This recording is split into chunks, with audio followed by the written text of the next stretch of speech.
The making of a Prime Minister. मुश्किलों का अंबार है, वही तो मेरे हौसलों की मीनार है। हिंदुस्तान में दो प्रधान दो निशान नहीं चलेंगे। अगर इतनी ताकत ये पाकिस्तान के खिलाफ लगा दे तो आतंकवाद आसान हो गया।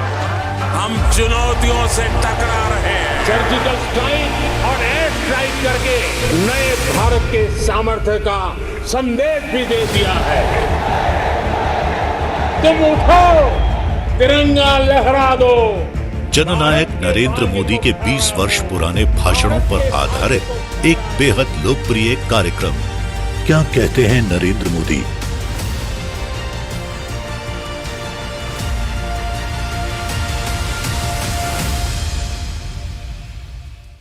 नमस्कार, मैं हूं आपके साथ में मानसा मलिक। हमारे खास प्रोग्राम क्या कहते हैं नरेंद्र मोदी में आज हम आपको सुनवाएंगे पीएम मोदी का वो ऐतिहासिक भाषण जो उन्होंने 11 सितंबर 2019 को मथुरा में दिया।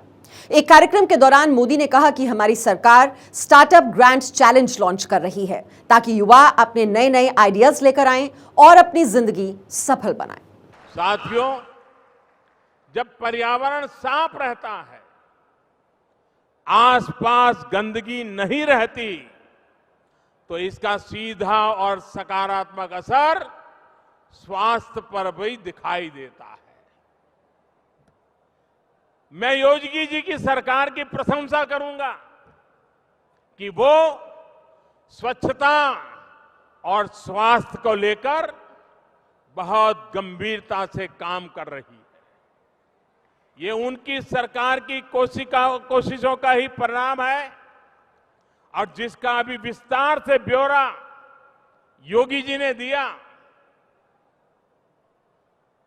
मस्तिष्क ज्वर के कारण, उस बुखार के कारण, और पार्लियामेंट का कोई ऐसा सत्र नहीं जाता था जब योगी जी जब पार्लियामेंट के मेंबर थे, इस मुद्दे पर दर्दनाक कथा सुना करके देश को जगाने की कोशिश करते थे। हजारों बच्चे मरते रहते थे।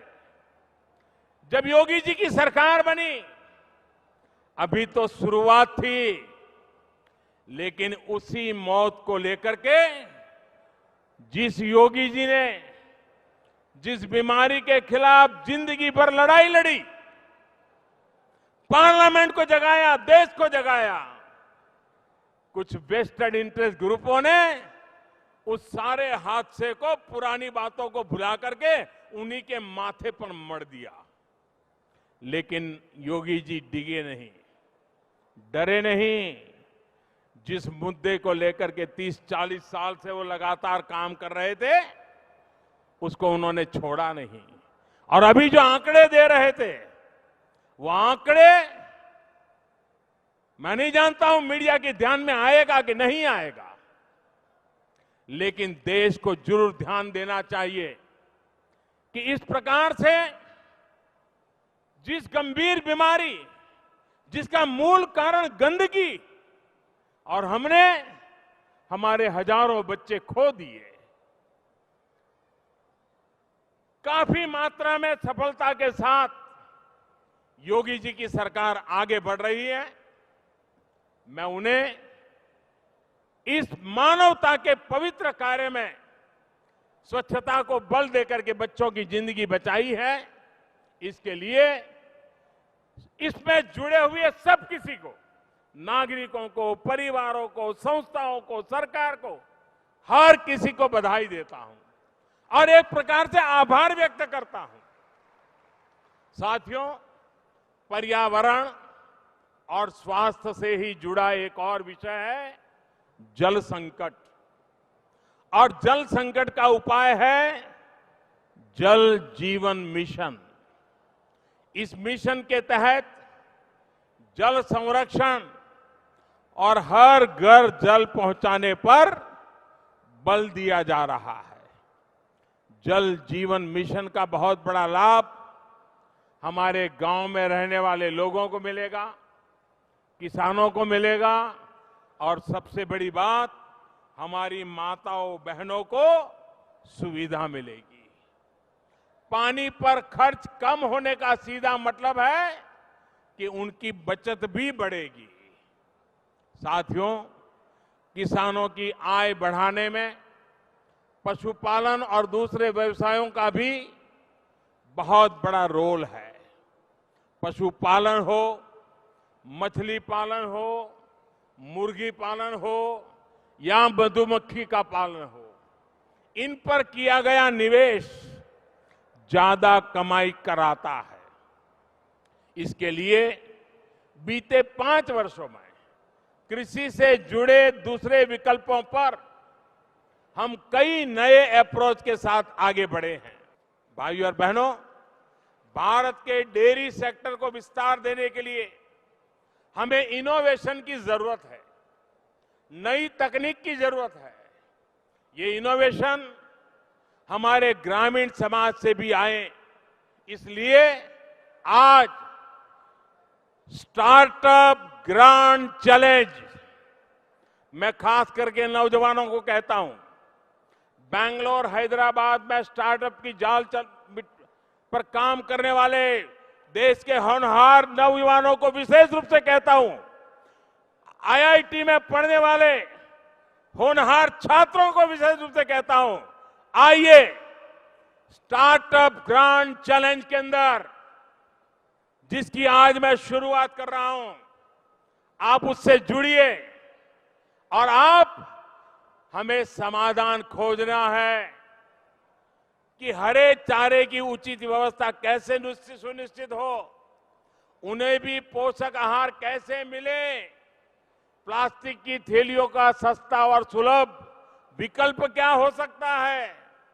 ऐसे अनेक विषयों का हल देने वाले स्टार्टअप शुरू होने चाहिए, शुरू किए जा सकते हैं और भारत सरकार आज उस चैलेंज को आपके सामने लॉन्च कर रही है।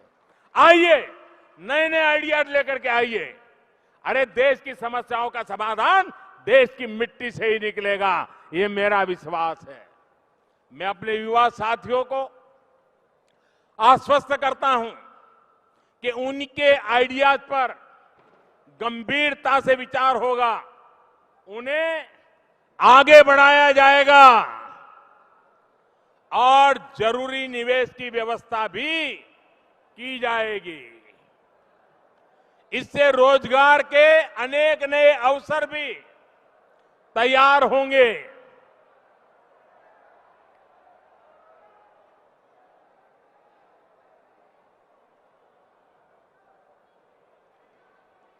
साथियों, मथुरा सहित ये पूरा ब्रज क्षेत्र तो आध्यात्म और आस्था का स्थान है। यहां हेरिटेज टूरिज्म की असीम संभावनाएं हैं। मुझे खुशी है कि योगी जी की सरकार इस दिशा में सक्रियता से काम कर रही है।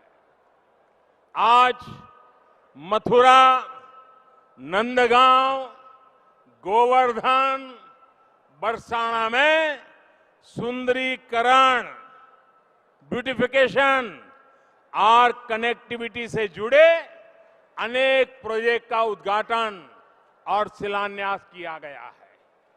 यहां बनने वाली सुविधाएं सिर्फ यूपी के लिए ही नहीं, बल्कि पूरे देश के लिए। वहां पीएम की जो मेडिकल टीम है वो जरा वहां पहुंचे और वो साथी गिर गए हैं, उनको जरा मदद करें। पीएम की जो मेडिकल टीम है वो तुरंत वहां पहुंचे। यहां बनने वाली सुविधाएं सिर्फ यूपी के लिए नहीं, बल्कि पूरे देश के टूरिज्म को बहुत ताकत देने वाली है। बीते 5 वर्षों में टूरिज्म का जिस तरह से प्रोत्साहन दिया गया है, उससे भारत की रैंकिंग में बहुत बड़ा सुधार आया है। कुछ ही दिन पहले टूरिज्म की ग्लोबल रैंकिंग के परिणाम आए हैं। इसमें भारत 34वें नंबर पर पहुंच गया है, जबकि 2013 में भारत 65वें नंबर पर था। भारत की ये सुधरती हुई रैंकिंग इस बात का भी गवाह है कि इस क्षेत्र में भी रोजगार के नए अवसर निरंतर बने रहे हैं। साथियों, 11 सितंबर का आज का दिन एक और वजह से विशेष है। एक सदी पहले आज ही के दिन स्वामी विवेकानंद जी ने शिकागो में अपना ऐतिहासिक भाषण दिया था।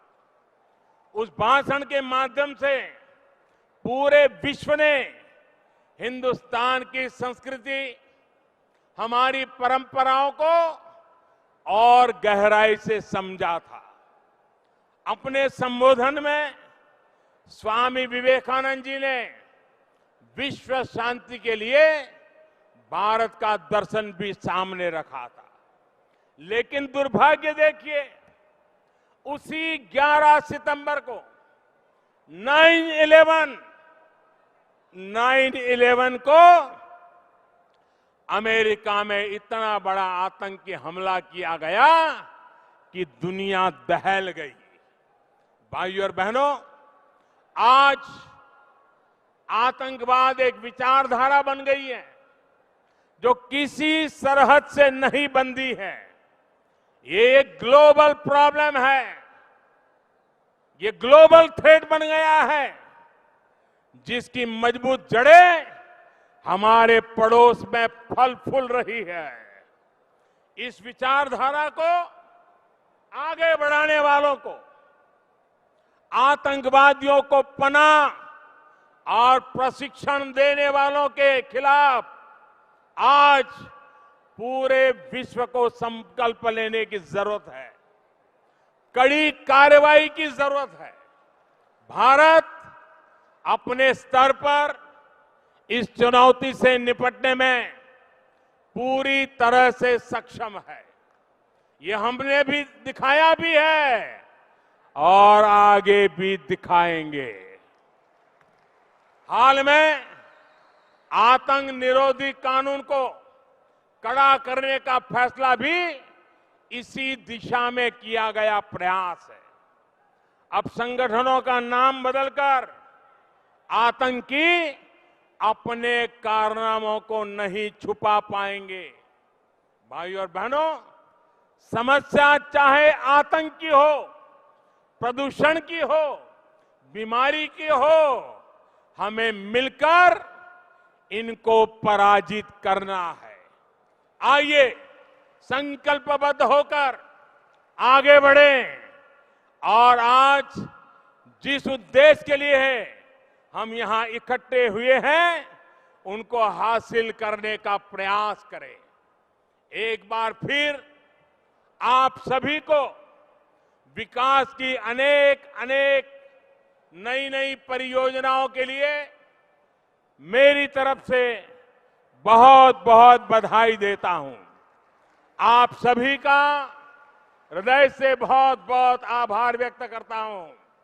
मेरे साथ पूरी ताकत से बोलिए, दोनों हाथ ऊपर करके बोलिए, भारत माता की, भारत माता की।